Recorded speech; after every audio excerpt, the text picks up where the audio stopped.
Kisah ini bermula di Agilas, Filipina pada tahun 2015. Ada dua orang pria yang berada dalam sebuah mobil telah mendapat perintah untuk melakukan aksi pembunuhan dari seseorang yang sempat menghubungi mereka lewat telepon. Aksi itu meski dilakukan di kawasan ruko yang ramai dan sibuk, tapi ternyata berhasil dilakukan.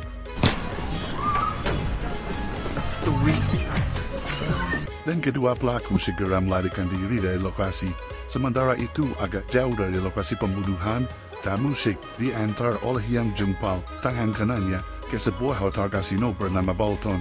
Tak memiliki janji temu dengan seseorang yang ternyata menjebaknya, seseorang yang nama kontaknya dinamai Ju dan tampaknya bekerja untuk NBI, sempat memberi dia pesan peringatan bahwa itu adalah jebakan yang dibuat oleh NBI dan segera menyuruhnya keluar. Namun sayang sekali, pasukan NBI segera mengepungnya dan menangkap dia dengan tuduhan pembunuhan yang terjadi kepada Min Sok Jun, orang yang sebelumnya dibunuh di ruko oleh dua orang Filipina. Tamusik, what? For the murder of Sok, this is fucking mistake. You're the mistake. Dia ditangkap dan dibawa ke kantor imigrasi. Kasus ini sudah menjadi sorotan media, sehingga begitu mereka tiba, wartawan langsung menghubunginya. Konferensi pers atas penangkapan Cha segera digelar. Beberapa reporter bertanya alasan Cha membunuh Min, serta beberapa pertanyaan tambahan terkait pembunuhan antar geng. Cha yang merasa tidak pernah melakukannya, memilih untuk terlihat tidak peduli dengan pertanyaan-pertanyaan tersebut.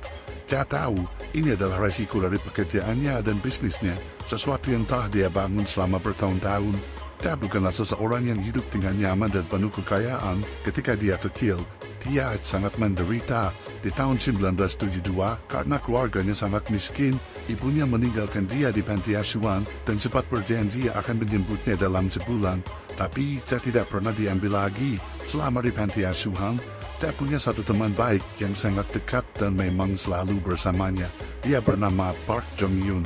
Mereka berdua pernah bekerja sama mencari uang hanya demi bisa mencoba ayam goreng yang harganya cukup mahal. Tapi karena mereka bertaruh demi bisa melipat gandakan uangnya, Cha dan Jong Yoon justru kehilangan semua uang yang mereka kumpulkan. Tidak hanya itu, kesialan dari mereka, Cha dan Jong Yoon pun melewatkan makan malam di panti, hingga akhirnya mereka kelaparan. Keduanya berusaha mencari makanan di dapur panti, tapi tidak ada apapun di sana. Jadi mereka keluar dan menemukan sesuatu yang mereka kira adalah rumput laut. Padahal itu adalah makanan babi yang membuat mereka gatal-gatal di sekujur badan. Suster waktunya menemukan mereka segera membawa keduanya ke kamar khusus dan mengobatinya. Dikarenakan kondisi mereka menular, jadi Cha dan Jong Yoon dilarang menemui anak-anak lain sampai sembuh. Keesokan harinya, Cha ternyata benar-benar dijemput oleh ibunya dan dibawa pergi dari panti asuhan. Cha harus berpisah dengan Jong Yoon semenjak itu. 3 tahun berlalu, tepatnya di tahun 1975. Cha kini hidup bersama dengan ibunya. Kehidupan mereka memang masih sulit. Ibu Cha harus bekerja keras sebagai pembantu untuk keluarga yang cukup kaya di desa tersebut, tapi hanya dibayar dengan sisa makanan dari perjamuan karena belum ada sistem gaji pada masa tersebut. Sementara itu, Cha yang memang tidak bisa diam orangnya memutuskan untuk mencari uang sendiri dengan menangkap kecebong yang dihargai $1 oleh wanita tua untuk makan ternaknya. Meskipun masa kecilnya sulit, tapi Cha masih bersenang-senang dengan kehidupan bersama ibunya. Setidaknya sampai ayahnya yang dipanggil Janggun pulang ke rumah mereka. Ayah Cha adalah seorang gangster yang cukup terkenal di kota itu dan sering keluar masuk penjara. Setiap kali ayahnya pulang, ayahnya pasti membuat masalah. Bahkan, seringkali ayah Cha menuduh ibu Cha berselingkuh dengan pria lain.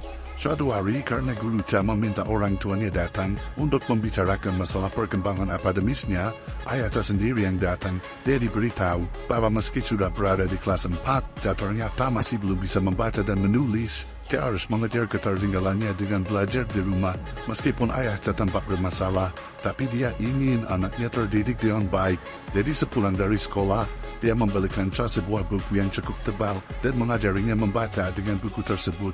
Selama berhari-hari berikutnya, Cha terus belajar membaca di bawah pengawasan ayahnya yang juga mulai suka membuka bisnis judi di rumah mereka. Jadi, Cha belajar di tengah ruangan yang juga dipakai teman-teman ayahnya untuk berjudi. Terkadang sesi belajarnya harus tertunda jika ayahnya menyuruh Cha membeli sesuatu seperti minuman di toko ataupun yang lainnya. Namun ternyata Sasha cukup belajar dan mempelajari sesuatu dari ayahnya. Sayang sekali, ayahnya tidak lama berada di luar. Setelah memukuli orang berbuat curang di bisnis judinya, ayah tak kembali masuk penjara lagi dan bisnisnya pun terhenti. Setelah kejadian itu, Ted dan ibunya pergi ke kota Daejeon. Tahun itu sudah memasuki 1976. Mereka pindah karena ayah Ted dipindahkan ke penjara kota tersebut. Beruntung selama di sana, mereka diperbolehkan tinggal bersama seorang nenek pemilik toko di mana ibu Ted bekerja. Ted pun juga terpaksa putus sekolah. Dia akan berkeliaran di kota dari pagi sampai sore selama ibunya sibuk dengan pekerjaannya. Suatu hari, Ted bertemu lagi dengan sahabatnya Jong Yun yang tampaknya sangat kurus. Jong Yun bilang dia kabur dari panti asuhan dan kini berjualan koran untuk bertahan hidup. Pada akhirnya, Ted ikut berjualan koran juga bersama Jong Yun. Tak disangka bahkan di hari pertamanya, Ted berhasil menjual 100 koran yang dia minta dari distributor dan membantu Jong Yun menjual semua koran bawaannya. Mereka mendapat untung yang banyak dari penjualan tersebut. Ted ternyata memiliki bakat berbisnis yang menarik. Di tahun 2000, masih di kota Daejeon, nama Ted sudah mulai terkenal. Dia membuka akademi bahasa Inggris yang ternyata sangat ramai. Itu menjadi akademi terbaik di kota tersebut yang punya pengajar asing terbanyak pada masanya. Kenalannya yang bernama Chiyong suatu kali datang padanya setelah diberi saran oleh Jong Yun untuk meminta bantuan bisnis. Chiyong mengaku bekerja di bidang teknologi informasi dan ingin menawarinya untuk membuka bisnis kasino dengan membeli mesin-mesin dari perusahaannya. Saat di pabrik tempat Chiyong bekerja, rekannya bernama Lee Sang-chul memberitahu Cha bahwa dia bisa membuka kasino di Daejeon dengan mengambil inspirasi dari kasino terkenal yang belum lama ini juga buka di kota Busan. Chiyong mengajak Cha ke Busan untuk melihatnya. Mereka tiba saat malam dan masuk ke bar kasino di Busan yang sangat ramai. Pemiliknya yang dipanggil Manti memberi ide bagaimana jika membuat bisnis judi itu menjadi legal di tempat mereka, yaitu dengan mengganti uang tunai dengan chip kasino. Awalnya Cha tidak mengerti bagaimana cara bermainnya, tapi Manti menyarankannya bermain dan ternyata untuk orang seperti Cha, dia dengan mudah memahami permainan itu, bahkan menang besar hingga membawa pulang uang sebanyak 1,9 juta won. Cha tentu saja tertarik dengan bisnis ini. Dia langsung bicara pada Chiyong untuk membuka bisnis di Daejeon, langsung menggunakan uang dan Cha akan mengurus polisi supaya tidak mengganggu bisnis mereka. Chiyong diminta untuk mencari 12 bandar yang handal dalam hal ini, sementara Cha meminta Sang-chul mencarikan tempat yang bagus untuk membuka bisnis kasino di kota Daejeon. Hanya dalam waktu singkat, Cha sudah mengatur semua keperluan dan beberapa hari kemudian membuka bisnis pertamanya kasino di Daejeon. Bisnis yang segera menjadi besar di tahun 2001. Hai, ini Zani. Remember. Namun, suatu hari, mereka kedatangan petugas Dirjen Pajak yang meminta Sang-chul untuk mempertemukan mereka dengan bosnya yang dikira adalah si Jong, padahal merupakan Cha. Nampaknya, Cha memang sengaja menyembunyikan namanya agar tidak ketahuan. Dirjen Pajak hanya mengincar Chiyong yang kemudian rekening banknya harus dibekukan. Berita tersebut membuat Cha cukup bingung karena di dalam rekening tersebut ada 60 miliar uang bisnis. Sekarang, mereka cuma punya 2 dus besar uang yang tersisa di mobil bagasi Chiyong. Bagaimanapun, uang tersebut tidak boleh lenyap juga. Jadi Cha segera mengirim Chiyong ke Seoul dan memberinya sebuah ponsel yang hanya bisa menghubunginya saja. Suara sebutan susu. Pochisrong Tuamade. Masalahnya, Chiyong tidak menuruti perintah Cha. Dia justru berusaha mengamankan aset-aset yang dia miliki dan menyebabkan ditangkap oleh petugas pajak. Cha segera tahu kabar ini begitu dia menghubungi Chiyong dan terpaksa meminta bantuan pada Jo Yun yang bekerja di kepolisian supaya membantu Chiyong bebas dari tuduhan serta menyelamatkan uang yang disita. Cha sendiri kemudian melarikan diri ke luar negeri. Di tahun 1982, Cha yang masih muda bermasalah dengan seniornya yang melakukan perpeloncoan. Mereka berkelahi dan hanya dalam waktu singkat, akhirnya Cha memenangkan perkelahian tersebut. Iga yang Cha, Woleh, hidupnya, no musik tidak.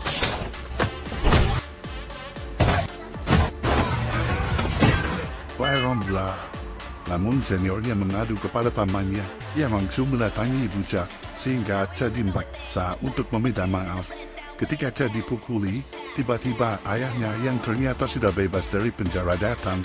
dan melawan, bahkan menantang paman dari senior Cha. Melihat kegeraman dari ayah Cha membuat paman senior Cha menjadi takut, sehingga memutuskan pergi dari tempat tersebut. Setelah kejadian itu, Cha justru berteman baik dengan seniornya yang bernama Han Jung-il. Ketika Cha kabur dari kejaran Dijen Pajak, dia keluar negeri menuju Manila, tempat Jung-il tinggal. Jung-il mengelola bisnis kasinonya bersama dengan teman lainnya, yaitu Yun Dong-ok. Cha akan dibantu bersembunyi oleh mereka. Sementara itu di Daejeon, para petugas Dijen Pajak sedang membuat profiling tentang dirinya dan bisnis kasinonya yang menggurita. Mereka mencoba melacak dana bisnis yang hampir tak tercatat dan menemukan bukti kejahatan dari bisnis ilegal itu. Diketahui kalau Cha saat itu sudah punya istri dan seorang anak yang tinggal di Daejeon, jadi Dijen Pajak akan mencoba menemui mereka. Di saat yang sama, Cha justru menemukan jalan lain untuk memperbesar bisnis kasinonya lewat koneksi yang diberikan oleh Sung-il. Dia diperkenalkan dengan Min Sok-jun yang mengelola kasino VIP di salah satu kasino terbesar di Manila. Orang yang kelak terbunuh dan Cha dituduh sebagai pelakunya. Sementara itu di Korea, petugas pajak yang bernama Min Jung mendatangi istri Cha di apartemennya. Tapi ternyata istri Cha tidak tahu apapun mengenai bisnis judi yang dijalani suaminya. Meskipun begitu, dia tahu kalau suaminya sedang pergi ke Filipina untuk menemui temannya. Istrinya sama sekali tidak pernah mengira kalau kepergiannya karena masalah bisnis judi. Dia sendiri sudah memutus kontak dengan orang-orang di Korea. Dia ingin menghilangkan jejaknya terlebih dulu. Selama di Manila, Dong-ok banyak menemani dan membantunya. Jadi ketika pria itu bercerita bahwa sedang mengalami kesulitan finansial serta bingung bagaimana harus mencari uang untuk mengirim putranya belajar sepak bola di Eropa, dia menghadiahnya satu tas kecil berisi uang yang sepertinya dia menangkan dari perjudian pertamanya di Manila. Itu dan kata tahu sejak ketika Cha mulai berjudi lagi di kasino VIP, dia terus-terusan kalah. Padahal sebelumnya sudah memenangkan 20 miliar won. Uangnya yang dibawa dari Korea bahkan sudah habis, jadi dia berjudi dengan meminjam uang dari Min. Saat itulah dia mengenal Jung Paul yang sebelumnya merupakan asisten Min. Tampaknya selama di Manila, kenalan Cha terus bertambah. Begitu pula jumlah pinjaman uangnya untuk berjudi. Sung-il memperkenalkan Sang-gu padanya. Pria yang terhubung dengan gangster di Manila, dia memberi pinjaman kepada Cha sebesar 2 juta peso. Masalahnya, Cha terus-menerus mengalami kekalahan dalam berjudi. Selama 3 bulan saja, dia sudah kehilangan 18 miliar yang dihabiskan. Dong-ok pun ternyata menipunya. Cerita sedih yang diceritakan itu hanyalah tipuan semata dan uangnya dihabiskan untuk membayar hutang pada Sang-gu. Hidup jadi kacau balau sekarang. Dia juga masih dikejar oleh petugas pajak di Korea yang memperingatkannya untuk segera kembali dan membayar semua tunggakan pajak dari bisnis kasino jika dia tak ingin paspornya dibekukan dan ditangkap oleh Interpol. Cha akhirnya menghubungi istrinya dan memintanya untuk pindah ke Manila membawa serta anak mereka. Dia berpikir untuk menjual apartemennya di Korea supaya dia bisa berjudi lagi di Manila. Sementara itu, Chi-young yang harus mempertanggungjawabkan bisnis dengan menerima hukuman penjara selama 5 tahun dan denda 500 juta won dengan biaya tambahan sebanyak 45 miliar. Semua asetnya pun disita. Saat itulah petugas pajak Min Jung dan Il-ho merayunya untuk membantu menangkap Cha. Awalnya Chi-young menolak, tapi akhirnya dia menjelaskan cara kerja Cha dan bisnis kasinonya yang sekarang bertambah besar dan dari mana saja keuntungan yang didapat. Min Jung sadar kalau Cha adalah orang yang cerdik dalam berbisnis, tapi kali ini di Manila dia berpolu karena kalah berjudi. Apartemennya di Korea bahkan sudah terjual untuk memenuhi hasrat berjudinya. Dia benar-benar mati langka, apalagi tidak lama kemudian dia mendapat kabar kalau ayahnya kritis di rumah sakit. Ibu dan istri Cha pun bergantian menjaga ayahnya. Menyedihkannya ayah Cha harus meninggal. Istri Cha sempat menelpon untuk meminta Cha pulang, setidaknya untuk hadir di pemakamannya. Apalagi Cha adalah anak satu-satunya di keluarga. Cha tidak langsung mengiyakan. Dia akan mempertimbangkan keputusannya dan memikirkan bagaimana pulang ke Korea jika dia masih terancam di penjara di sana. Namun ternyata tidak lama setelah panggilan Cha dan istrinya berakhir, Jong Yun menghubungi Tia untuk mengatakan kalau kantor pajak sudah menarik penuntutan terhadapnya sehingga Tia sudah bisa pulang ke Korea. Awalnya Tia ragu, dia takut kalau itu hanya jebakan saja supaya dia bisa kembali ke Korea. Tapi Jong Yun meyakinkannya untuk pulang. Masalah dengan kantor pajak mungkin bisa diselesaikan dengan baik-baik nantinya. Hanya saja, Tia tidak bisa meninggalkan Manila begitu saja. Sanggu dan teman-teman gangsternya pasti menahan Tia untuk pergi sampai Tia bisa membayar semua utangnya. Di tengah situasi kehabisan uang, tentu saja Tia harus mencari cara untuk mendapatkan uang lagi. Tidak hanya supaya bisa membayar utangnya lalu kembali ke Korea, tapi supaya dia bisa mengembalikan kekayaannya seperti sedia kala. Beruntung Min masih mempercayainya dan mengajak Tia untuk menjadi teman bisnisnya. Tia setuju, tapi dia perlu kembali ke Korea terlebih dahulu. Jadi Tia mencoba untuk meminjam uang kepada Dong Ok sebanyak 3 juta peso.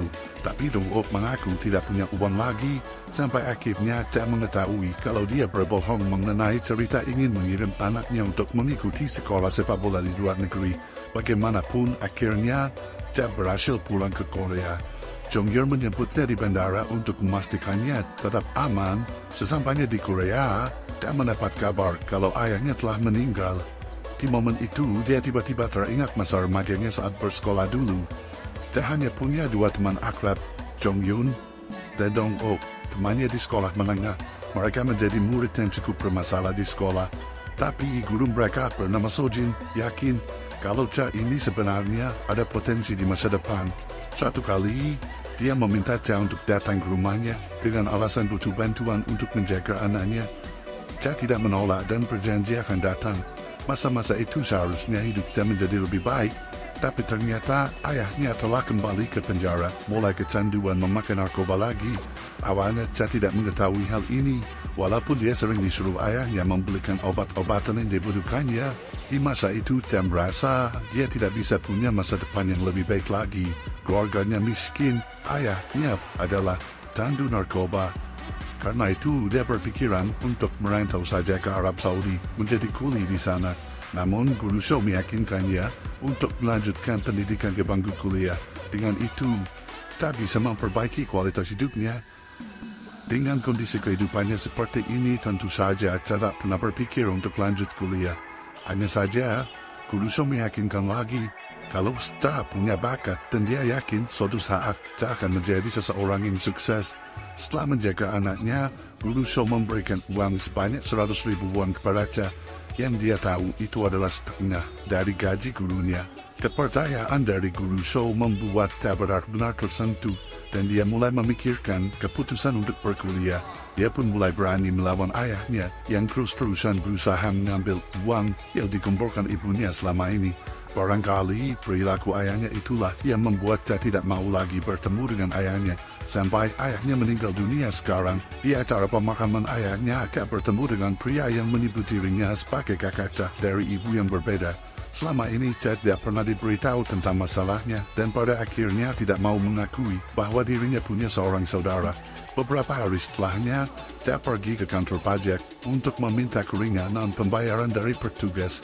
Ming Jun dan Choi sudah memberinya potongan pembayaran, tapi Tia terus memohon supaya mendapat keringanan sampai 90% dan akhirnya disetujui.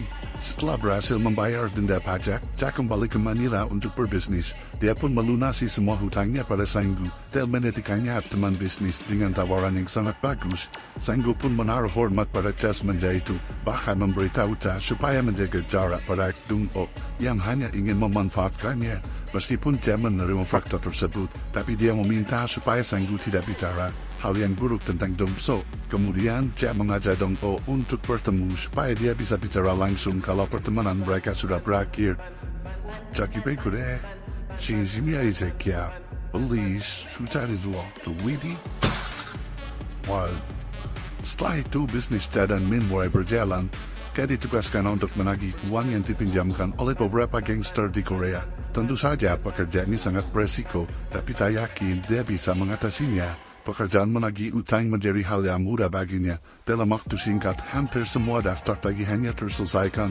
Min jelas senang dengan kinerja Tia ini. Di samping itu, Tia pun senang bisa kembali ke Korea.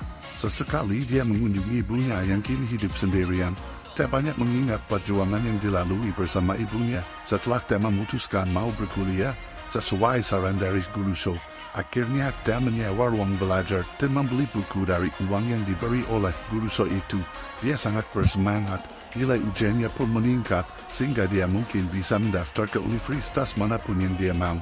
Sayangnya guru show pun setelahnya berhenti mengajar karena sakit. Posisinya digantikan oleh guru Mok yang tidak pernah mendukung anak-anak untuk berkuliah.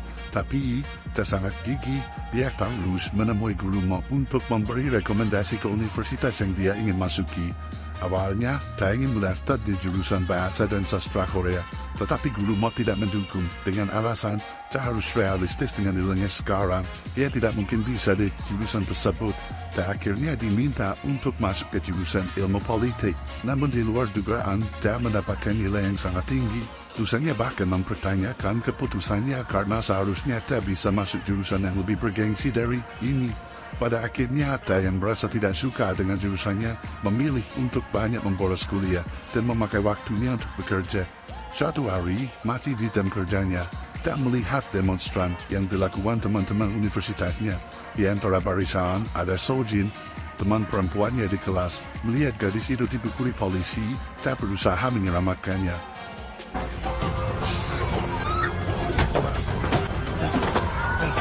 Sayangnya, justru dia yang tertangkap dan dipenjara karena dituduh sebagai komunis.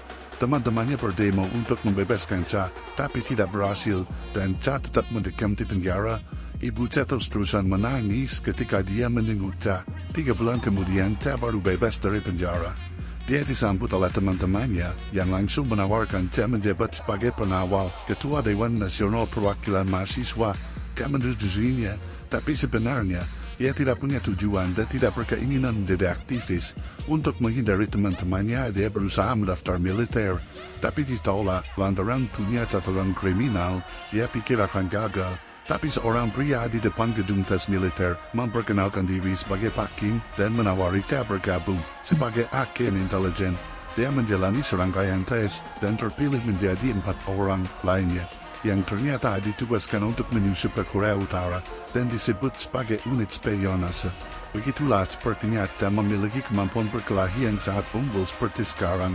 Dia sendiri mantan agen intelijen yang berbakat. Kemampuannya sangat berguna di masa sekarang setelah dia berbisnis dengan meme yang selalu membanggakan di depan teman-teman bisnisnya. Dia pun kembali ke Manila dengan menjabat sebagai manajer tunggal. Dia mempekerjakan Sang Gu untuk membantunya. Saat sedang berada di kasino, Sang Chul menelpon Cha dan mengatakan kalau temannya sedang berada di Manila juga. Nama temannya itu adalah Seung. Dia sedang dalam pelarian karena masalah di Mahasan Korea.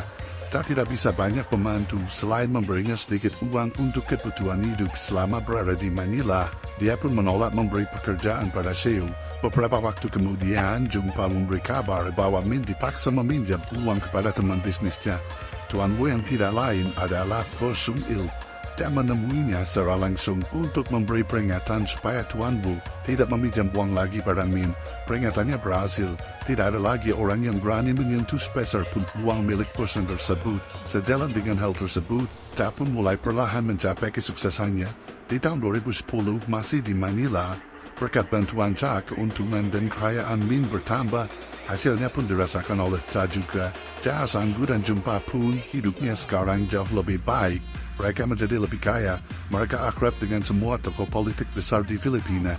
Ini semua masih berkat kemampuan Cha berbisnis dan berkomunikasi dengan orang-orang besar tersebut.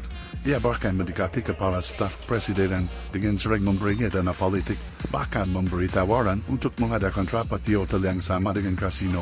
Walaupun niatnya hanya menghabiskan kupon hotel yang ada. Dari sinilah semakin banyak tokoh-tokoh penting yang dikenal oleh Cha, bahkan mengenal bos besar Daniel yang mengendalikan banyak industri bisnis kasino di Filipina. Cha menyebutnya dia sebagai dewa judi. Semenjak bertemu dengan Daniel, akhirnya Cha bisa pergi menuju wilayah Kasil, di mana kasino yang menjadi incarannya berada.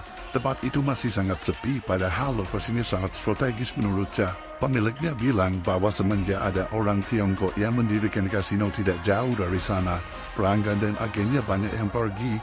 Cha harus mengambil alih bila pemiliknya tidak mampu membayar hutang operasi para Min, dan kesepakatannya adalah sebulan setelah pertemuan tersebut, di hari yang sama Cha tiba di Manila untuk melapor pada Min, tapi kemudian Tai Seok marah lantaran harusnya dia yang pergi ke Kalis. Setelah diberi uang oleh Cha, dia memang akhirnya dipekerjakan oleh Min, tapi tak ada yang menyukainya, terutama Jung Pal yang memandang Tai Seok sebagai orang yang mengerikan dan juga berundung pegawai lain. Bagaimanapun, dia tidak bisa disingkirkan dengan mudah, jadi Sang Gu terpaksa tetap harus mengawasi pekerjaan Tai Seok. Tidak lama kemudian, setelah terjadi kasus penyerangan pria Korea di Manila, sebuah pesan masuk dari Badan Kepolisian Nasional Korea yang melaporkan buron atas kasus penyerangan tersebut. Orang yang buron tersebut ternyata adalah Cha. Kasusnya ditangani oleh Choi Jun-gi yang secara kebetulan bertemu dengan Cha langsung lewat teman yang sama. Begitu Cha sadar bahwa dia sedang dicari, Cha langsung kabur dari lokasi. I heard that ini flying this mess. He's so much. Kehidupan Cha perlahan berubah. Ini pun akibat dari perubahan besar di pemerintahan Filipina. Tapi bisnisnya masih berjalan. Kasino di Manila dipindahkan ke Kalis. Setelah kasino di sana tidak bisa membayar hutang, dan seorang pengusaha mau berbisnis dengan Min untuk mendirikan hotel. Cha menempati rumah baru di wilayah tersebut bersama Jung Pal dan Sang Gu, serta satu anggota bernama Philip. Jung Pal mulai dekat dengan seorang wanita yang bekerja di hotel. Sejauh itu tidak ada yang menghambat bisnis mereka. Pembangunan hotel pun berjalan lancar.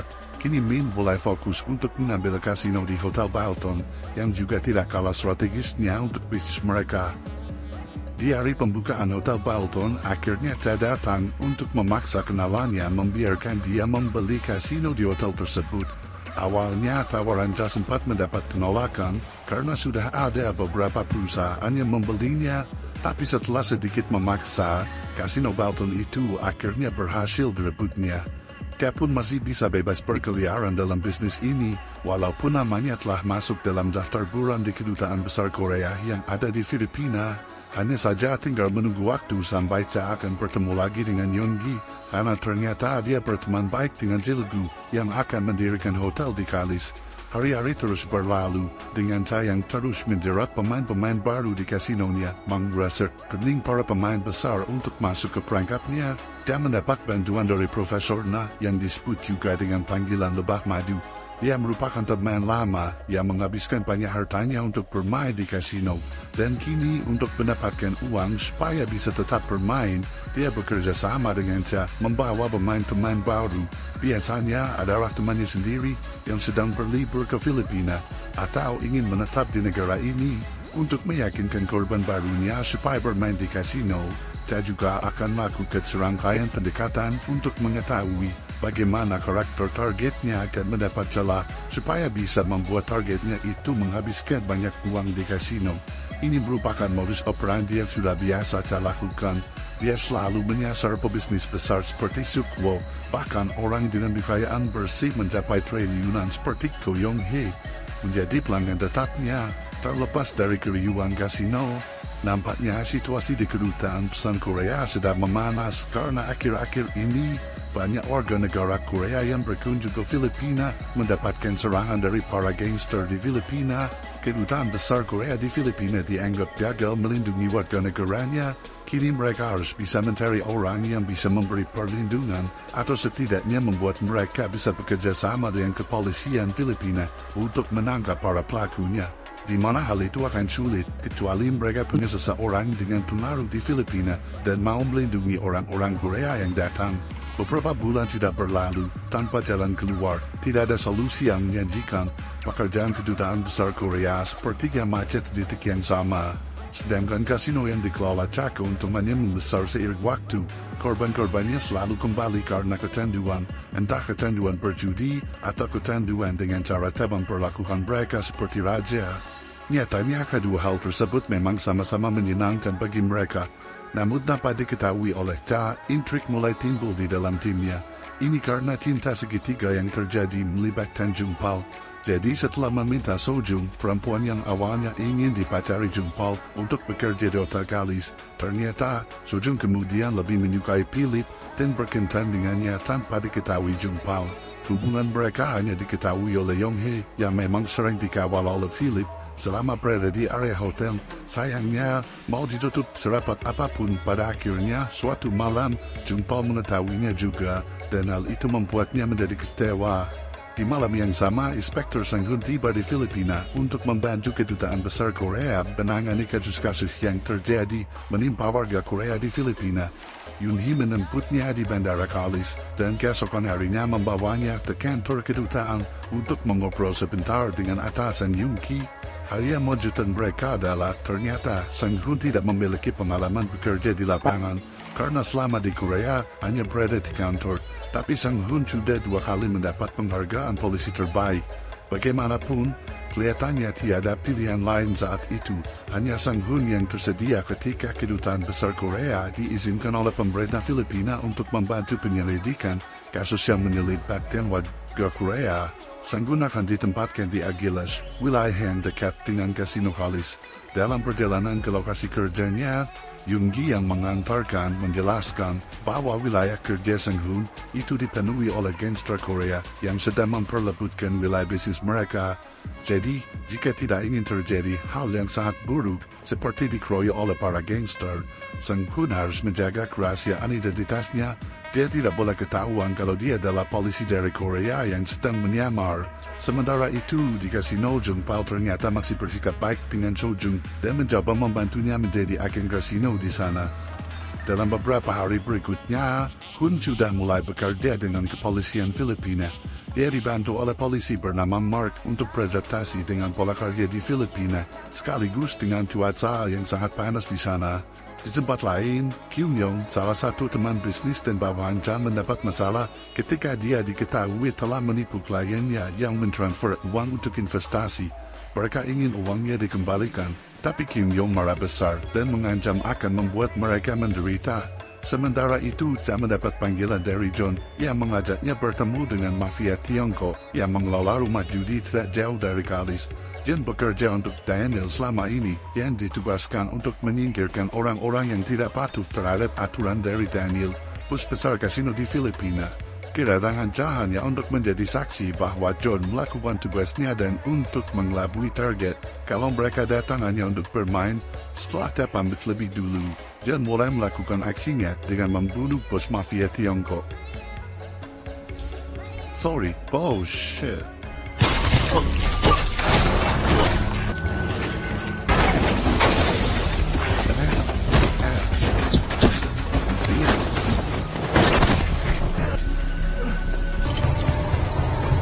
Kabar pembunuhannya segera diterima keesokan hari oleh kepolisian tempat Sang Hun bertugas. Sang Hun awalnya berpikir, karena korbannya adalah orang Tiongkok, itu tidak ada kaitannya dengan tugasnya.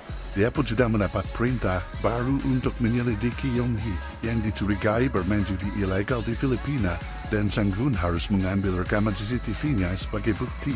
Namun, ini tidak akan menjadi tugas pertama yang mudah baginya. Mark memperingatkan Sang Hun untuk tidak macam-macam jika berkaitan dengan kasino Kalis yang dikelola oleh Cha, karena dia memiliki koneksi dengan para petinggi di Filipina, dan ini akan menimbulkan masalah baru jika sampai ketahuan. Peringatan itu diabaikan oleh Sang Hun. Dia nekat pergi ke kasino dan memperkenalkan dirinya pada Sojung sebagai orang dari kedutaan yang ingin melihat-lihat kasino VIP. Beruntung saat itu dia bisa melihat langsung Yong Hee yang sedang berjudi dan memasang taruhan-taruhan besar. Sang Hun merekamnya diam-diam menggunakan ponselnya sambil memperhatikan jalannya permainan. Rekaman yang dia kirimkan keesokan paginya lewat email ke kepolisian Korea. Di pagi yang sama setelah didatangi oleh Kyung Mong yang ketika itu mengaku telah membunuh 2 investor bisnisnya yang ingin mengambil uang mereka, lalu membuang jasadnya di ladang tebu. Mendengar cerita tersebut, dia mencoba menyembunyikan Kyung Yong dengan niat mengirimnya ke tempat yang tidak bisa dilacak. Namun Kyung Yong menolak dan berkata kalau ceritanya hanya bertanda saja, lalu dia pergi dengan terburu-buru. Jelas keputusannya adalah masalah besar, sebab di pagi yang sama, kepolisian Filipina sudah mendapat laporan bahwa ada jasad yang ditemukan. Walaupun mereka belum bisa mengidentifikasi jenazah tersebut berasal dari Tiongkok atau Korea, Mark yang sedang berada di lokasi segera menghubungi Sang Hun dan memintanya datang ke lokasi untuk membantu proses pengidentifikasian. Sebelum Sang Hun tiba, ternyata tak datang lebih dulu, membuat Mark harus menghentikan penyelidikannya dan Sang Hun pun batal datang ke lokasi penemuan mayat. Seharian itu akibat kekacauan yang dilakukan Kyung Yong, akhirnya Cha yang dibantu dengan Jung-pal berusaha menghilangkan barang bukti dan melihat bagaimana Kyung Yong melakukan pembunuhannya. Cha juga menyembunyikan bukti transaksi yang mengalir ke rekening Kyung Yong dari para korban, sedangkan Sang Ho benar-benar melacak pelakunya. Dia menyadari bahwa Kyung Yong terlibat dan tidak sengaja bertemu dengannya di restoran Korea yang dia ketahui. Ketika ditanyai tentang para korban, Kyung Yong beralibi kalau dia masih sempat bertemu dengan mereka saat malam dan mengantarkannya ke Keton. Setelah itu, Kyung Yong tidak mau bicara lagi dan menghindari Sang Hun. Di tengah situasi tersebut, dia pun mendapat kabar buruk tambahan. Philip bilang kalau Sojung membawa kabur uang kemenangan Yonggi dan perempuan itu menghilang begitu saja. Yonggi marah besar dan ingin Cha mengembalikan uangnya yang dibawa kabur. Mau tidak mau, Cha harus menemukan Sojung terlebih dahulu. Dia meminta Jung-pal menunjukkan rumahnya. Saat itu, karena Jung-pal memang menjadi satu-satunya orang yang dekat dengan Sojung, akhirnya Cha sempat mencurigainya juga terlibat dalam masalah ini. Tapi Jung-pal bersumpah kalau dia tidak tahu apapun tentang rencana Sojung. Dia sendiri kaget mengapa Sojung nekat melakukan hal itu. Sebenarnya Sojung punya alasan, ibunya sedang sakit keras dan butuh biaya di Korea. Ketika Cha menyelidiki riwayat kriminalnya di Korea pun, Jong Yun bilang kalau gadis itu sudah pernah melakukan penipuan bernilai ratusan juta won dan sempat dipenjara. Lalu dia pindah ke Filipina setelah bebas. Kini Sojung berniat ingin kembali ke Korea dan tinggal lagi bersama ibunya. Tampaknya Cha akan lebih fokus mengejar Sojung daripada menyelesaikan masalah Kyung Yong yang saat itu sudah diambil alih kasusnya oleh Sang Hun. Dua polisi Korea kembali didatangkan untuk membantu penyelidikan karena mereka sebelumnya telah mengejar para korban atas kasus penipuan investasi. Sang Hun menyebut mereka di bandara, padahal saat itu di bandara pun teman Kyung Yong yang membantu melakukan pembunuhan sedang bersiap untuk pergi meninggalkan Filipina. Mereka sama sekali belum menyadari dan tampaknya teman Kyung Yong lolos. Setelah dari bandara, Sang Hun membawa dua rekan barunya ke rumah sakit untuk melihat jasad dua korban yang akan mereka selidiki. Dari bekas jeratan di leher, sepertinya kedua korban itu terbunuh karena jeratan.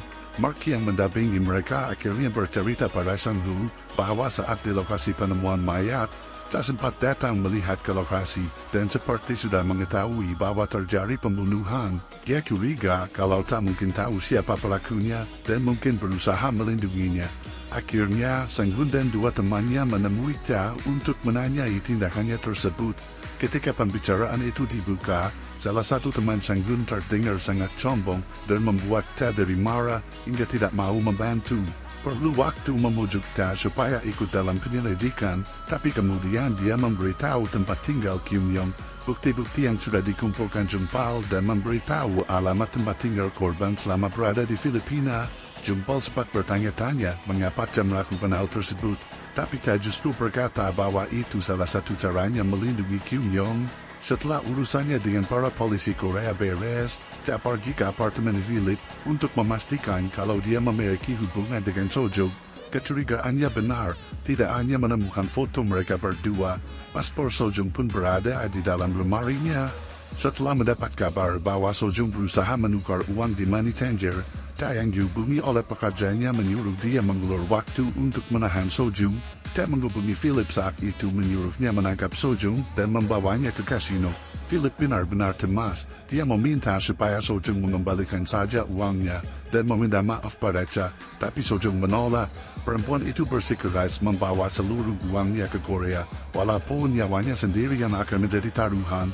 Belum selesai perdebatan mereka, tiba-tiba seorang pria mengetuk jendela mereka dan tanpa curiga, Sojung membukanya. Saat itulah, pria asing itu menembaki mereka berdua di dalam mobil, lalu menyerahkan uang di dalam bagasi mobil lain. Sang Guiyang melihat kejadian itu benar-benar panik. Dia bingung harus berbuat apa setelah menemukan Philip dan Sojung tewas. Jadi dia kabur dan melapor kepada Cha. Jungpal adalah orang yang paling terpukul ketika mendengar kabar ini. Tidak hanya dikhianati, dia juga harus melihat Sojung tewas dengan cara yang tragis. Sebenarnya saat itu dia lebih curiga, walaupun Sanggun mengira kalau itu adalah perbuatan dari Yonghi yang marah karena uangnya dibawa kabur. Kecurigaan Jungpal lebih mendasar karena selama ini ia mengetahui bagaimana Ta bekerja. Ia bisa berpura-pura tidak berdosa, padahal Ta adalah dalang di baliknya. Sanggun pun memiliki kecurigaan yang sama ketika Mark memberi kabar bahwa ada orang Korea yang terbunuh lagi. Sebab semua yang terbunuh itu anehnya pasti memiliki setidaknya sedikit hubungan dengan Ta atau pernah bertemu dengan Ta. Kecurigaan ini sama sekali tidak salah, sebab diam-diam Ta memang bekerja sama dengan John yang membantunya menjalankan rencana kotor, seperti pembunuhan Philip dan Sojung. Uang dari bagasi mobil Sojung pun ternyata dibawa oleh John dan dikembalikan lagi kepada Ta. Dia tidak mengembalikan uang itu kepada Yonghee, justru menyimpannya di ruang rahasia yang ada dalam rumahnya. Di malam yang sama, dia mengirim seseorang untuk menyelipkan kertas berisi posisi keberadaan Kyung Yong di apartemen sawaan Sang-gun. Informasi tersebut tak dapatkan dari ponsel milik teman dari patar Kyung Yong. Perempuan itu banyak mengunggah foto-foto di mana dia berada, dan ini akan menjadi petunjuk bagi Cha. Sayangnya keesokan harinya ketika Sang-gun membawa polisi Filipina ke hotel di mana Kyung Yong diketahui menginap, ternyata dia dan pacarnya sudah pergi meninggalkan hotel tersebut. Mereka gagal menemukannya. Sementara itu, Ta tampaknya menambah korban baru setelah mendapat kabar dari Jungpal kalau ada seorang pria Korea yang tidak mau membayar pinjamannya. Ta membawanya ke sebuah gudang terbengkalai di tempat terpencil dan meminta anak buahnya untuk mengancam pria tersebut sampai pria itu mau membayar. Sanggun sendiri belum menyerah melakukan pelacakan. Ia kini meminta informasi pada Patli, pemilik bengkel yang sangat ramah padanya. Sudah 10 tahun, Patli tinggal dan membangun bisnis di Filipina. Sanggun yakin setidaknya dia mengenal Sojung dan Philip. Keyakinannya sama sekali tidak salah, karena Patli segera memberitahu kalau Sanggun sangat dekat dengan Philip. Jadi mungkin Sanggun bisa menanyanya juga. Tapi, dia tidak mau bicara apapun tentang Ta dan mengalihkan pembicaraan.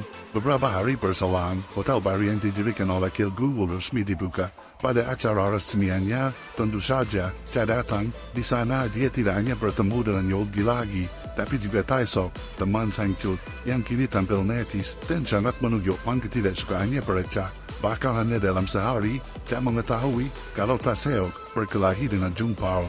Dia terpaksa memanggil Taesok ke kantornya untuk melakukan peranjaman jika Taesok berulah lagi, maka dia akan mengirimnya kembali ke Korea. Anjo, 다시금 매주 그들이 좀 손님 좀 말씀하시는 강마치 Yes. Sindai, Tuktuan Yevdi. Keesokan harinya, Yungi mendapat kabar bahwa pria yang disekap Ta karena tidak membayar hutang yudinya telah melapor dan meminta bantuan kepada kedutaan. Mau tidak mau, Yungi harus menanganinya dan menyelidikinya ke Bolton. Di kantor polisi, Sang-hun mulai akrab dengan Mark yang bahkan mengundangnya untuk datang ke rumah dan makan malam bersama keluarganya. Sayang sekali Sang-hun harus menolak ajakan makan malam tersebut karena Yungi menghubunginya untuk menyelidiki kasus penculikan yang dilaporkan terjadi di kasino yang dikelola oleh Cha. Meskipun saat Yungi menghubungi Ta, pria itu tidak mengaku kalau telah menculik, tapi Ta berkata kalau memang orang yang sedang dicari masih bersamanya dan tidak akan dia lepaskan sebelum hutangnya terbayar.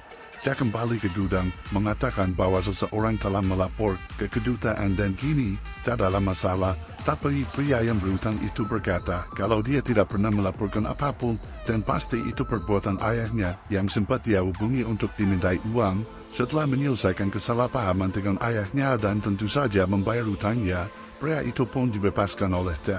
Di malam harinya, Ta kembali bertemu dengan teman dari pacarnya Kyung Yong yang meminta ponselnya dikembalikan. Ta memberinya uang dengan imbalan memberitahu lokasi keberadaan Kyung Yong. Setelah mendapat informasi tersebut, dia memberitahunya lagi kepada Sang-hun yang kini datang hanya berdua untuk menyegrak Kyung Yong. Beruntung, meskipun sempat melakukan aksi kejar-kejaran, mereka berhasil menangkapnya.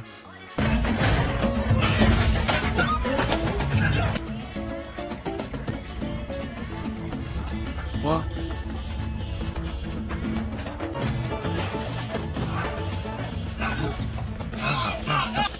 Northern Jebres, Sanggun mengucap terima kasih kepada Cha karena dia tahu bahwa Cha yang memberi informasi tersebut. Ketika situasinya dipikir akan menjadi lebih baik, ternyata Cha kemudian dilaporkan atas penculikan dan petugas mendapat izin untuk menembaknya jika Cha menolak untuk ditangkap. Cha tahu kalau itu adalah mula dari Yoongi, jadi dia menelpon dan mengancam akan mencelakai putrinya jika Yoongi berani macam-macam lagi dengannya. Di malam hari setelah semua kekacauan yang timbul, seseorang menyelip masuk ke rumahnya. Dia membawa pistol, pintu kamarnya terbuka, dan terlihat jelas kalau orang yang menyusup itu adalah Tae Seok. Pistol yang dibawanya segera ditodongkan ke arahnya. Meski matanya tertutup, saya sudah bisa menebak kalau pria yang datang itu adalah Tae Seok, tapi Cha tampak tidak takut dengannya.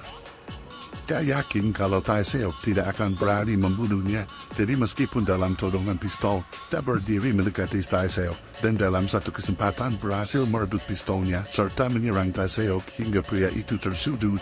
Cha tidak membunuhnya, dia hanya mengancam Tae Seok dengan mengatakan kalau dalam 3 hari, tidak pergi meninggalkan Filipina, maka Cha tidak akan segan-segan membunuhnya. Tae Seok memandangi Cha dengan marah dan beberapa detik kemudian pergi meninggalkan rumah tersebut. Keesokan paginya, Yoongi yang telah membawa keluarganya pindah rumah, serta memindahkan putrinya ke sekolah lain karena ancaman Cha, menumpahkan kemarahannya kepada salah satu teman Cha yang mengelola kasino lain. Yoongi ingin Cha diperingatkan supaya tidak macam-macam dengannya. Untuk itulah kemudian teman Cha berkunjung ke kasino Kalis dan menyampaikan pesan Yoongi, sekaligus ingin meminta bantuan dari Cha karena belakangan bisnis kasinonya diganggu oleh kelompok lain yang ingin berebut tempat bisnisnya. Jumpal kemudian menyarankan Tae Seok untuk mengurus masalah ini sebelum dia diusir pergi dari Filipina oleh Cha. Sementara itu, Sang Hun mengabarkan pada temannya di Korea bahwa Kim Yong yang sudah ditangkap akan diadili di Filipina dan jika dinyatakan bersalah, maka dia akan dipenjara di Filipina. Dia juga ingin secepatnya kembali ke Korea dan menghentikan tugas dari tempat tersebut. Karena sebenarnya, Sang Hun sudah tidak tahan lagi bekerja di negara lain serta mendapatkan diskriminasi. Banyak hal yang terjadi hari itu. Tae Seok pun lantaran ancaman Cha jadi tidak mau pergi keluar rumah. Dia bahkan mengabaikan panggilan telepon dari Min yang mencarinya. Cha sendiri ternyata tidak main-main dengan ancaman yang dia berikan. Dia mengirim Sang-gu untuk menangkap Tae Seok, tapi Tae Seok berhasil kabur dan bersembunyi dari kejaran tersebut.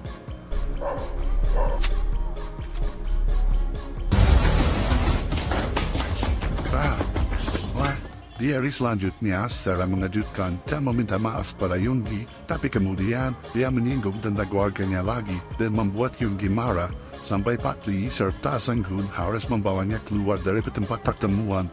Sebenarnya dengan begitu, makin banyak orang yang ingin menjatuhkan Cha, tapi Cha tidak peduli berapa banyak musuh yang ada di sekitarnya. Dia yakin kalau tidak ada yang mampu mengalahkan kekuasaannya saat itu.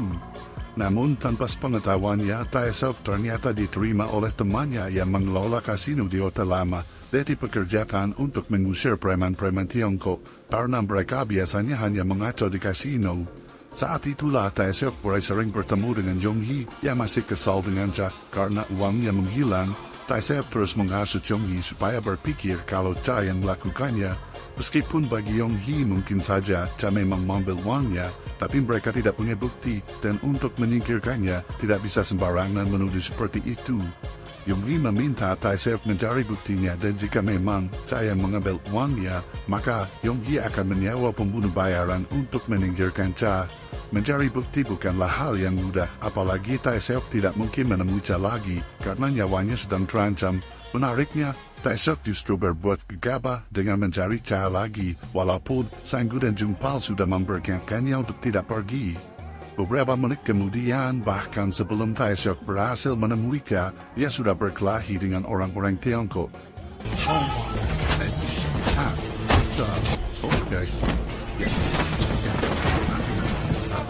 Bahkan dalam waktu singkat, melakukan baku tembak, Jungpal dan Sang-gu terpaksa untuk memanggil polisi agar memisahkan mereka. Sang-gu terlambat mengetahui hal itu saat dia tiba di kantor, ruangan sudah sepi.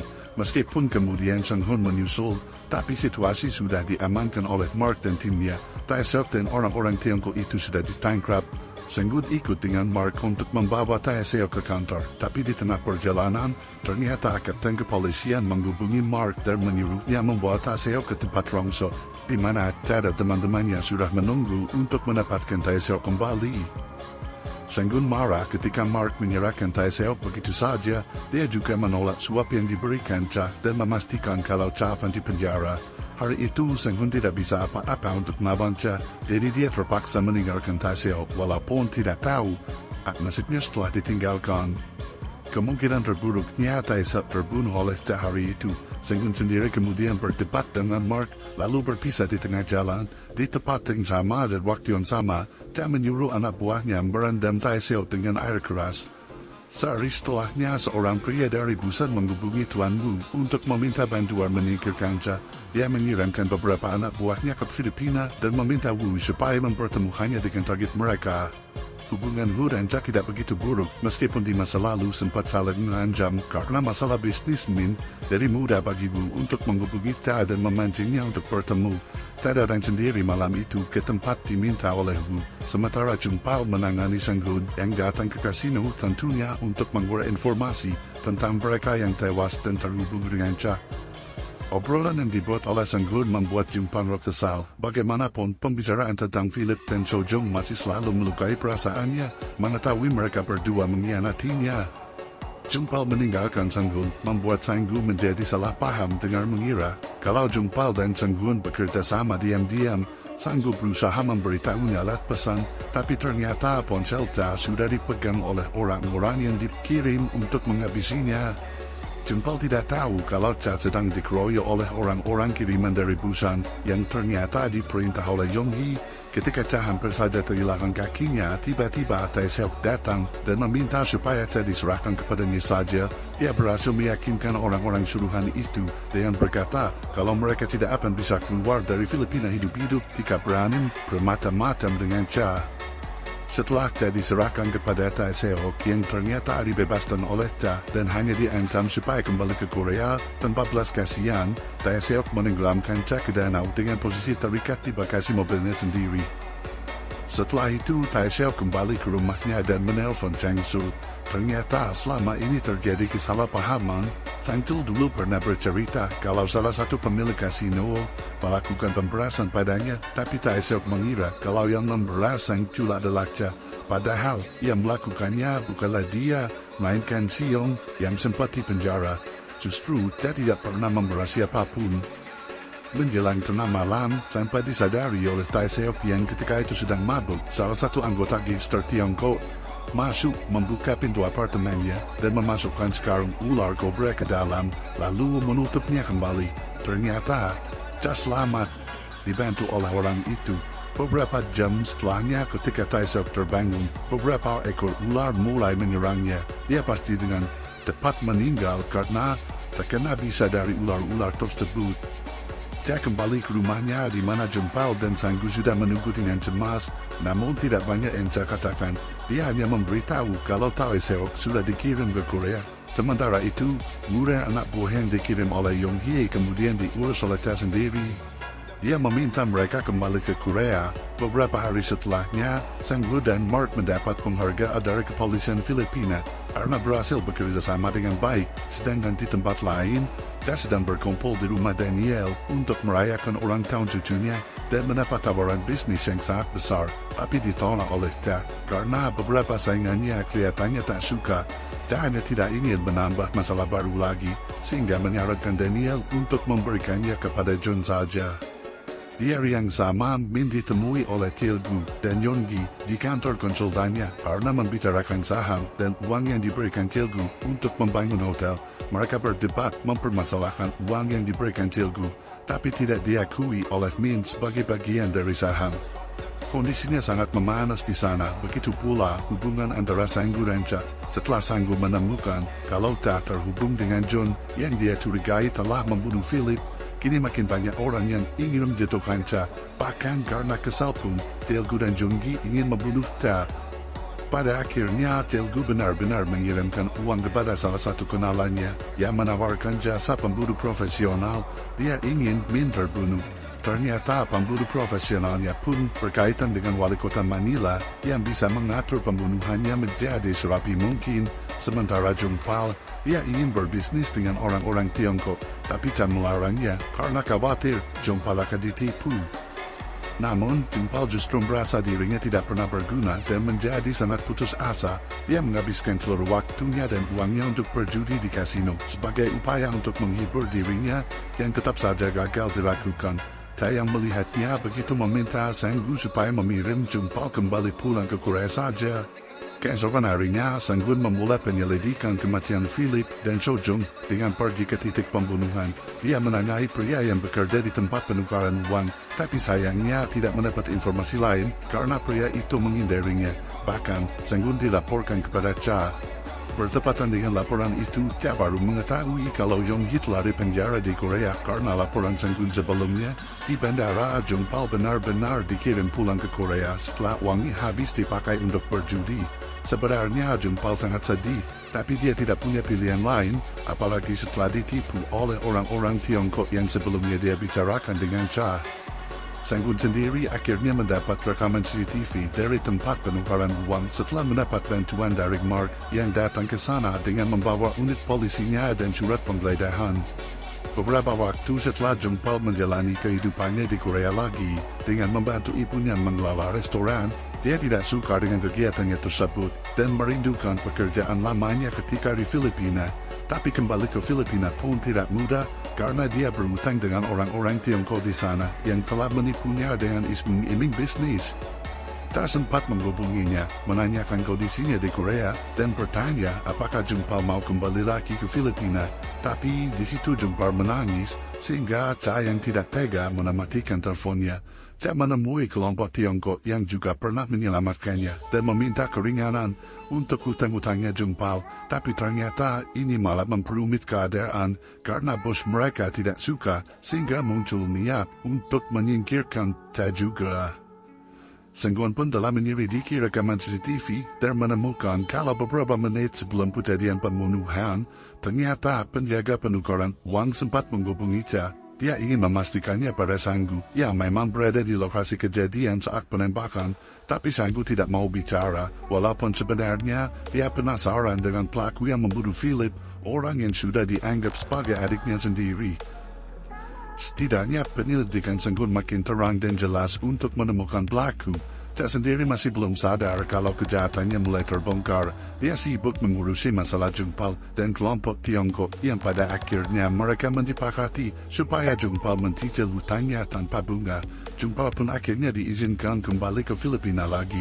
Bahkan Cha sendiri yang menjemputnya di bandara serta memberi jaminan untuk hutangnya kepada Chiyong.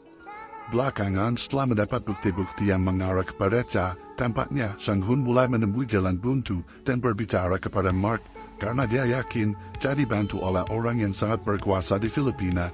Mark pun berpikir kalau ini ada kaitannya dengan Daniel, raga judi yang menguasai negaranya. Banyak waktu yang dihabiskan Sang-gun setelahnya untuk mengorek informasi tentang Sojung dan kaitannya dengan Cha, namun pada akhirnya kasus lain yang jauh lebih besar akan menipukannya. Hari itu akhirnya Min dibunuh juga oleh orang suruhan wali kota yang dibayar oleh Tilgu dan kemudian menjebak Cha untuk bertanggung jawab atas pembunuhannya. Jungpal sebenarnya sedang berada di pertokoan yang sama dengan kantor Min. Dia ditugaskan Cha untuk berjaga-jaga di sana. Tapi saat penembakan terjadi, Jungpal sedang berada di salon yang ada di sebelah kantor. Tentu setelah penembakan dan Jungpal menemukan Min telah tewas, dia sangat panik dan segera menelpon Cha. Tidak berselang lama dari penembakan tersebut, Sang-gun dan Mark datang untuk mengecek lokasi kejadian dan menanyai beberapa saksi mata. Sementara Cha segera pergi ke rumah sakit setelah jenazah Min dibinakan, Jungpal dan Sang-gu pun sudah menunggu di sana. Di masa-masa berduka dan setelah pemakaman Min, penyelidikan masih terus dilakukan oleh Sang-gun dan Mark. Tanpa disadari di upacara pemakaman, Gil-gu dan Yoon-gi datang. Mereka sempat berdebat di luar gereja karena Yoon-gi tidak menyangka akan benar-benar membayar pembunuh bayaran yang membunuh Min, dan lagi Yoon-gi berpikir kalau Taeyang akan dibunuh. Malam harinya mereka berdua berusaha untuk menyelipkan berkas kontrak palsu dari brankas yang ada di kantor Min, tapi awalnya mereka tidak berhasil, sampai salah satu karyawan Min yang datang membuka brankasnya, lalu mengambil beberapa barang atas perintah seseorang. Mereka memanfaatkan momen itu untuk menyelipkan berkas yang mereka bawa. Beberapa hari setelahnya, Yoon Gi melaporkan ke Kepolisian Nasional Filipina tentang kecurigaannya atas keterlibatan Cha dalam kasus pembunuhan Min dan pembunuhan lainnya. Sedangkan Telugu mulai menuntut saham yang selama ini dia inginkan dari Min atas uang yang diberikannya untuk pembangunan hotel. Tentu saja, Cha tidak langsung menerima. Dia bicara dengan sekretaris Min terlebih dahulu untuk memastikan tentang kontrak yang diserahkan Min. Tapi ternyata, sekretarisnya pun meyakini bahwa kontrak itu palsu dan memberi bukti-bukti kesaksiannya dari melihat tanggal kontrak yang ditandatangani. Di momen yang sama, Mark menghubungi Cha dan berkata kalau ada surat penangkapan untuknya dari Kepolisian Nasional atas tuduhan pembunuhan Min. Media pun telah diberitahu mengenai hal ini, sehingga Cha harus terpaksa bersembunyi. Sang-gun sendiri tidak langsung percaya bahwa Cha pelakunya, meskipun selama ini dia memang sudah mencurigai Cha. Tapi jika tuduhan itu dibuat tanpa bukti, tentu saja Sang-gun pun patut lebih curiga kepada si penuduh. Bertepatan dengan datangnya Telugu dan Yoon Gi untuk menjelaskan situasi kepemilikan hotel, Cha menelpon Sang-gun dan mengajaknya bertemu untuk menjelaskan situasinya. Mereka akhirnya bicara di gereja. Cha menyerahkan bukti kontrak palsu yang dibuat Telugu setelah dia menyingkirkan Min dan mengatakan pada Sang-gun kalau Telugu sekarang ingin menyingkirkannya untuk mengambil alih hotelnya. Kepolisian Nasional tiba-tiba datang mengacaukan pertemuan mereka, sehingga Cha harus segera pergi meninggalkan Sang-gun yang kebingungan harus mempercayai siapa. Beberapa hari setelahnya, Telugu dan Yoon Gi kembali melakukan rencana licik mereka dengan menjebak Cha supaya bisa keluar dari tempat persembunyiannya dan ditangkap Kepolisian Nasional. Dia diantarkan jumpa ke lokasi tanpa firasat buruk karena awalnya dia dipancing dengan tawaran bisnis baru. Cha tiba juga di Bolton. Beberapa menit kemudian pasukan Kepolisian Nasional datang untuk menyergapnya, walaupun mereka sudah mendapat perintah untuk membatalkan penangkapan dari direkturnya. Cha tetap dibawa pergi, tapi karena sebelum perjalanan Cha mengeluhkan jantungnya sakit, dia akhirnya dibawa ke rumah sakit terlebih dahulu. Ruangannya dijaga ketat, bahkan Mark sekalipun tidak bisa menemuinya. Sebenarnya saat itu Direktur Kepolisian Nasional sudah marah-marah karena dia mendapat teguran langsung dari Daniel yang meminta supaya Cha dibebaskan. Cha sendiri telah memohon pada Daniel supaya dia diterbangkan saja ke Korea, tapi Daniel ingin Cha melakukan konferensi pers terlebih dahulu untuk menenangkan media. Di sisi lain, Telugu dan Yoon Gi telah menyuap bagian imigrasi untuk mendeportasi Cha kembali ke Korea dan melarangnya kembali ke Filipina. Cha sendiri memang sudah tidak berniat ada di Filipina. Dia bahkan sudah memberitahu Jung Pao bahwa semua akses terhadap kasino akan diserahkan padanya begitu dia kembali ke Korea. Di kantor imigrasi keesokan harinya, Cha telah ditunggu untuk melakukan konferensi pers. Type for question.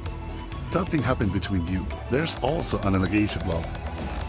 So, setelah konferensi pers yang bahkan tidak dijawab sepatah kata pun oleh Cha, dia segera dibawa ke bandara untuk dideportasi. Cha berada dalam pengawasan yang sangat ketat, setidaknya sampai Cha bertemu dengan konsultan kedutaan dari Korea yang akan membawanya kembali ke negara asalnya.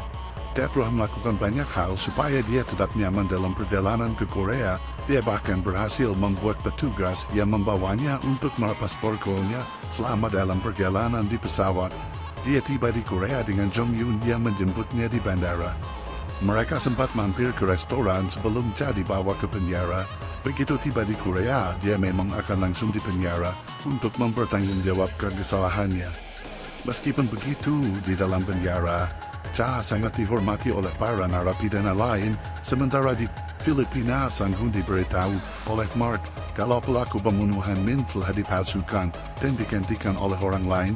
Dia sangat kesal, tapi Mark bilang mereka belum bisa berbuat apapun selama dia tidak punya bukti lain yang lebih kuat. Padahal tak sendiri meskipun sudah di Korea dia tidak tinggal diam. Dengan bantuan Jong Yun serta koneksi-koneksinya yang lain, bukti demi bukti mulai terkumpul dan terus mengarah kepada Telugu sebagai dalang dari pembunuhan Min. Jaksa membantu Cha untuk meringankan kasusnya dan terbebas dari tuduhan, walaupun saat itu di Filipina, skenario palsu telah dibuat untuk menetapkan orang lain sebagai pembunuh Min dan memojokkan Cha sebagai pelakunya. Cha pada akhirnya benar-benar bebas setelah sidang berjalan dan dia dinyatakan tidak bersalah. Tentu saja, Cha sedikit menyuapnya untuk memperlancar sidang. Sekarang, setelah resmi dibebaskan, Cha berencana untuk kembali ke Filipina untuk mencari siapa pembunuh Min dan menemukan siapa saja dalang di baliknya untuk melakukan balas dendam. Kabar tentang kebebasan Cha ini kelihatannya membuat Telugu sangat panik. Karena Telugu takut kalau Cha sudah tahu bahwa dialah sebenarnya galang dari pembunuhan Min. Cha tentu tidak gegabah. Dia akan mengumpulkan semua bukti dari Korea dan memanfaatkan berbagai koneksinya untuk mencari informasi tentang Telugu lewat dana yang terdeteksi dikirim ke Filipina untuk membayar pembunuh Min. Tuangannya berat untuk masalah yang satu ini, karena dia pun tidak bisa kembali ke Filipina dengan mudah. Banyak orang yang berusaha menghalanginya dan membayar media untuk menyebarkan berita buruk sehingga akses Cha kembali ke negara tempatnya berbisnis semakin sulit. Apalagi kemudian kursi pemerintahan berganti, wajah-wajah baru mengisi posisi penting yang membuat Cha kehilangan banyak akses untuk membantunya masuk ke Filipina. Bagaimanapun, Cha harus kembali. Kasino tidak berjalan dengan baik, karena tidak ada yang takut dengan Jumpal. Keuangannya pun menjadi macet. Jumpal memang tetap mengelola tempat itu dengan baik, tapi mereka yang berhutang mengambil kerjanya. Kini untuk membawa Cha kembali, Jumpal dipercaya untuk mengatur kepulangannya dengan menyuap beberapa petinggi serta media. Cha memberi akses ke tempat penyimpanan rahasia untuk mengambil uang yang disimpannya selama ini di brankas untuk membayar suap itu, tapi membuat Jumpal menjadi curiga dengan ruangan lain yang dikunci oleh Cha. Ruangan di mana dia menyimpan uang curiannya. Cha tidak sadar kalau dia telah membongkar rahasianya sendiri, karena dia berpikir Jumpal cukup bisa dipercaya dan aman untuk memintanya pergi ke tempat rahasia. Lagi pula, Cha tidak lama lagi akan kembali ke Filipina dan menjaga hartanya. Dalam sehari begitu tiba di Manila, orang pertama yang dihubunginya adalah Telugu. Cha mengirimi pesan peringatan dengan berkata, kalau dia sudah kembali ke Filipina, kekacauan untuk balas dendam akan segera dimulai. Yugi adalah orang pertama yang menjadi targetnya. Seseorang telah membongkar praktek suap yang dilakukannya dan membuat departemennya mengeluarkan perintah supaya Yugi kembali ke Korea. Cha juga membuat anggota Kepolisian Nasional Filipina yang dulu menanggapnya dipecat. Tahun sudah berganti saat itu, ketika Cha akhirnya kembali ke Kalis tahun 2016. Kasinonya masih sangat mewah dan terjaga, tapi sayangnya sekarang sudah sepi, tidak banyak orang yang bermain di sana. Jumpal masih tampak aneh dan menghindari Cha, sementara Sanggu meskipun dia masih seperti dulu, tapi diam-diam dia telah membuka bisnis kasinonya sendiri di tempat lain. Anak buah Cha yang sangat dipercaya itu, mereka telah berpaling mengkhianatinya. Jumpal bahkan kemudian meminta orang lain untuk menyingkirkan Cha, tapi Cha yang tahu kabar bahwa ada seseorang yang ingin menemui dan menghajarnya. Justru, Cha datang sendiri menemui orang tersebut untuk menantangnya. Keberanian Cha membuat orang itu takut juga, lalu membatalkan niatnya mengajar Cha. Kembalinya Cha ke Filipina kelihatannya telah memberi dampak besar lagi. Dia yang kini berniat mengembalikan kejayaan kasinonya segera mengumpulkan agen-agennya yang telah pergi, membujuk mereka kembali dan menawarkan keuntungan yang lebih banyak. Mereka tentu saja langsung menyetujuinya. Diam-diam Sanggu kesal dengan kondisi ini, karena rencananya membuka kasino baru mungkin akan gagal jika dia harus bersaing dengan Cha. Jadi setelah pertemuan dengan para agen, Sanggu pun menemui Sang-hun untuk memberitahu bahwa dia punya petunjuk lain mengenai kematian Philip dan Sojung. Dia menunjukkan foto John yang dia lihat mengendarai mobil di lokasi kejadian, lalu membawa pergi uangnya. Sang-gu tetap tidak bisa berkata apa-apa dengan foto itu. Dia perlu bukti yang kuat. Karenanya, kemudian Sang-gu diminta mencari rekaman CCTV yang asli, karena yang dimiliki Sang-hun sudah dimanipulasi isinya, sehingga ada bagian yang hilang. Mereka tidak bisa menahan Cha jika tidak punya bukti. Untuk itulah Sanggu akhirnya tetap setia dengan Ja. Dia terus menuruti semua perintahnya. Beberapa malam setelahnya, bahkan Sanggu dikirim untuk mengambil data rekaman CCTV dari restoran yang dimiliki oleh perempuan yang memberi akses kepada Tilgu untuk menyewa pembunuh profesional. Ketika Sanggu sudah mulai goyah pada Ja kebimbangan menganduinya, apalagi setelah dia memberitahu kalau dia akan mewarisi kasinonya kepada Sanggu, karena melihat Jungpal tidak bisa diandalkan sama sekali dalam bisnis ini. Namun dia masih menimbang-nimbang putusannya, apalagi ini berkaitan dengan dendamnya atas kematian Philip. Selain itu, Sanggun pun yakin kalau Ja mungkin akan melakukan pembunuhan lagi. Jika dia ingin membalas dendam atas kematian Min, maka dia memperingatkan Ja supaya tidak bertindak lebih jauh atau seluruh kejahatannya di masa lalu bisa terbongkar. Meskipun masa kerja Sanggun sudah berakhir, tapi dia berhasil memenjarakan Jungpal karena terlibat dalam penggelapan dana dengan temannya yang kini dia sembunyikan dari Korea. Sanggun pun ketika kembali ke Korea masih menyelidiki kasus-kasus yang ditemukannya di Filipina. Dia tidak ingin berhenti mengejar kebenaran kasus ini, walaupun sepeninggalan Sanggun dengan bantuan Tae memohon kepada Daniel, akhirnya Jungpal dan temannya dibebaskan lagi.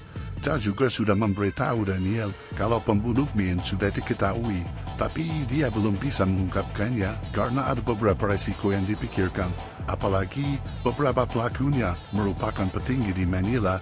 Bagaimanapun, Daniel akan tetap mendukung Ja karena dia sangat mempercayainya, bahkan dia berniat untuk mewarisi kekuasaannya jika pensiun. Sanggun di Korea beberapa hari kemudian menerima pesan berisi rekaman video CCTV yang Ja ambil. Itu menunjukkan bahwa Kilgu dan 3 orang lainnya telah bekerja sama untuk merencanakan pembunuhan Min. Masalahnya adalah bukti itu tidak cukup kuat untuk menangkap mereka. Polisi harus punya setidaknya pengakuan atau saksi. Namun, Sanggun berkata kepada temannya bahwa mereka bisa menangkap Kilgu dan Yoon-gi terlebih dulu, lalu meminta mereka untuk menjadi saksi dan mengaku. Sedangkan di Filipina, kelihatannya Ja sedang dilanda kebingungan karena salah satu pelakunya adalah Raul yang tidak lain merupakan sepupunya Daniel. Dia tidak berani mengatakannya pada Daniel, tapi ketika bicara pada John untuk meminta pendapat, Jim dengan tegas meminta Ja supaya tidak menyentuh Raul karena itu akan sangat berbahaya jika dilakukannya. Untungnya, Sanggun bergerak dengan lebih berani. Dia akan mulai dengan menangkap Jin Yong-hee, pacarnya Raul, yang terlibat ketika memperkenalkan Raul dan Kilgu. Tapi dia menemui masalah, bahkan John juga. John adalah orang pertama yang mencari Jin ke rumahnya. Tapi rumah itu kosong. Teman Sanggun baru datang keesokan paginya dan juga tidak menemukan siapapun. Sanggun pikir kalau itu adalah ulah Ja, jadi dia menemuinya dan memperingatkan untuk tidak macam-macam. Saat itu ada Sanggu, jadi Sanggun berbasa-basi mengajaknya makan malam bersama. Tapi hal itu justru membuat Sanggu dicurigai oleh Ja. Sanggu marah besar pada Sanggun dan menyusulnya ke hotel untuk memukulinya karena kesal. Malam harinya, anak buah John berhasil menemukan Raul yang baru kabur. Di bawah tolongan senjata, Raul akhirnya mengatakan pada Ja melalui telepon karena eksekutornya adalah wali kota yang iri pada Ja. Sebab Daniel lebih memperhatikannya. Raul kemudian dibawa kabur dan ditahan di gudang. Wali kota pun kemudian ditulik dan ditahan oleh Ja yang menemuinya secara langsung. Pembicaraan mereka memanas hingga akhirnya Ja membakar wali kota itu hidup-hidup. Di tempat lain, Sanggu mengajak Jungpal bicara tentang kematian Philip dan Jojung. Dia mengatakan kebenaran bahwa dalangnya adalah Ja dan uangnya disimpan oleh Ja sendiri. Jadi untuk membalaskan dendam, Sanggu mengajak Jungpal untuk menyingkirkan Ja kalau perlu membunuhnya. Namun Jungpal menolak karena takut justru akan mendapat bahaya yang mengancam nyawanya sendiri. Ja pun sebenarnya dalam situasi yang buruk karena Daniel kelihatannya mengetahui kalau dia melakukan sesuatu pada Raul dan wali kota. Jadi dia berpikir untuk melarikan diri ke Korea dengan alasan ada keperluan bisnis. Di hari kepulangannya ke Korea, Sanggun akhirnya berhasil menemukan Jin yang bersembunyi di penginapan kecil. Entah firasat atau karena kecemasannya semata, Cha, begitu tiba di Korea, mengajak teman-temannya untuk berkumpul dan menghabiskan malam bersamanya. Sedangkan Sang-gu dia menyelinap masuk rumah Cha untuk mencari bukti, tapi alih-alih bukti yang didapatkannya, Sang-gu malah menemukan Jung-pal yang berusaha membuka ruangan rahasia di basement Cha. Setelah dia menemukan paspor Sojung dan Philip di bagian lainnya, serta tas uang yang dicuri. Jung-pal benar-benar berhasil membuka rahasia Cha dengan Sang-gu yang kini bekerja sama dengannya. Cha mulai tidak yakin untuk kembali ke Filipina. Dia mengajak istrinya untuk tinggal di Australia. Mungkin itu adalah pilihan baik bagi Cha. Apalagi di Filipina, Sang-gu sudah menyerahkan paspor Philip dan Sojung sebagai bukti pembunuhan kepada Sang-hu. Tapi tidak dengan uangnya, yang kemungkinan akan dibawa lari oleh Sang-gu dan Jung-pal untuk membuka bisnis baru mereka. Dia pun tidak bodoh, dia berpikir akan membuka bisnis lain dengan koneksi dari Sang-chul dan menawarkan lini bisnis judi online. Berpatu dengan waktu semua orang di sekeliling Cha saat itu berlomba saling menjatuhkan. Sang-gu sudah berhasil mendapat izin untuk mendeportasi Jin ke Korea, dan dia meminta temannya untuk segera menangkap Til-gu dan Yong-gi. Di hari penangkapan mereka di tempat lain, Cha sedang melakukan transaksi untuk bisnis judi online-nya. Tapi ternyata Cha ditipu dan hampir tidak selamat. Untung dia berhasil mengelabui penipu itu dan melawan balik.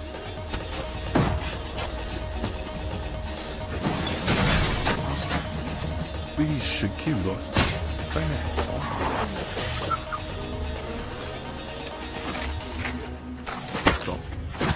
Tapi kehancuran totalnya mungkin hanya tinggal menunggu waktu. Sang-gu sudah berhasil mengamankan Jin untuk dibawa kembali ke Korea, sementara Daniel sudah mengetahui bahwa John membantu Cha menjalankan rencana balas dendamnya. John dikiksa di sana, menunggu Cha kembali ke Filipina. Satu persatu penjahat ditangkap, Til-gu pun diamankan polisi di kantornya sendiri, lalu disusul dengan penangkapan Yong-gi. Ketika Cha kembali ke Filipina, dia melihat John yang babak belur. Sadar kalau John sudah diketahuan oleh Daniel, maka Cha kabur. Dia kembali ke rumahnya, tapi menemukan bahwa semua hartanya sudah menghilang. Cha dengan kesal pergi ke rumah hanya membawa pistol yang disembunyikan di gudang. Keesokan harinya dia sudah terlihat di tepian pantai. Kelihatannya Cha bersembunyi di tempat terpencil untuk menghindari pelacakan.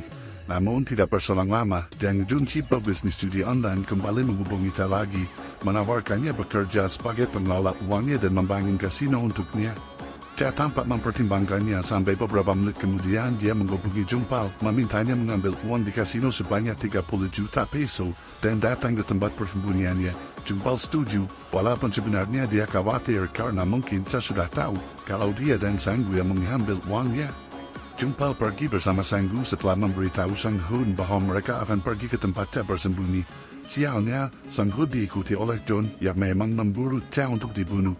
Cha sadar hidupnya akan segera berakhir, firasatnya buruk. Dia berusaha menikmati menit-menit terakhirnya menjelang ajalnya. Jung-pal dan Sang-gu tiba lebih dulu sehingga bisa mengobrol dengan Cha yang menyerahkan pengelolaan Sino kepada Sang-gu dan Jung-pal karena Cha harus melarikan diri dari Daniel. Tidak lama kemudian Sang-hun dan Mark tiba. Mereka melakukan penyergapan lebih awal tanpa menunggu nit bantuan, tapi mereka tidak sadar kalau John mengikuti. Ketika Sang-hun dan Mark masuk untuk menangkap Cha, tembakan dilepaskan oleh John. Salah satu peluru mengenai leher Mark, membuatnya tewas di tempat. Baku tembak terjadi. Sang-gu menembaki John, tapi kemudian Sang-gu sendiri ditembak mati oleh Cha.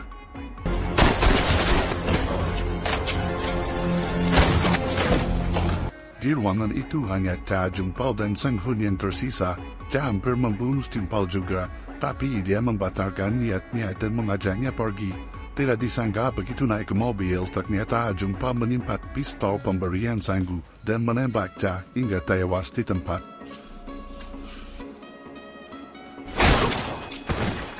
Jung-pal lalu melarikan diri. Sang-hun sendiri tetap selamat, dia berhasil kembali ke Korea. 6 bulan setelah kejadian itu, Sang-hu diwawancarai oleh seorang reporter yang penasaran dengan kisah Ta dan kasus pembunuhan Min. Tidak lama atasan Sang-hu memintanya mengurus kasino online yang berpusat di Manila. Sang-hu mungkin akan dikirim ke sana, tapi itu berat baginya karena masih mengingat kematian Mark. Kasino online itu adalah kasino yang dikelola oleh Jang Jun. yang tampaknya kemudian bekerja sama dengan Jung Paul yang sudah sukses berkat uang yang direbutnya, dan kini dia punya kasino sendiri di Las Vegas, dan ya itulah ending dari drama ini.